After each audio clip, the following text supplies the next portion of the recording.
Sot në kuadër të Xhiros së 11 të sezonit vjeshtor në Ligën e Parë, në stadiumin Blagoja Istatov, në Strumic, u zhvillua ndeshja mes AP-Brera dhe Shkëndijë së Tetovës. Pas 90 minutave, lojë mjaft interesante dhe e paparashikueshme deri në fund, takimi përfundoi me rezultatin fitues, ku doli skuadra tetovare me rezultatin 2-3. Shkëndija në pjesën e parë me golat e Fiton Ademit dhe Vane Krstevskit ishte në epërsi 0-2.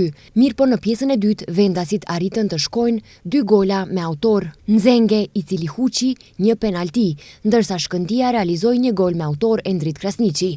Në minutat e fundit të ndeshjes u vërejt iniciativa maksimale e vendasve, por fatmirësisht nuk arritën të konkretizojnë rastin e krijuar. Pra, epilogu përfundimtar i ndeshjes AP-Brera 2, Shkëndija 3.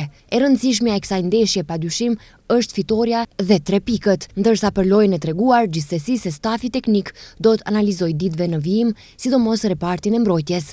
Me 3 pikët e sotme, Shkëndija me 24 pikë vazhdon të mbetet në mesin e skuadrave më serioze për kreun e tabelës. Kujtojmë se dje pasdite në Manastir, Pelisteri dhe Tikfeshi luajtën me barazim pa gola 0-0.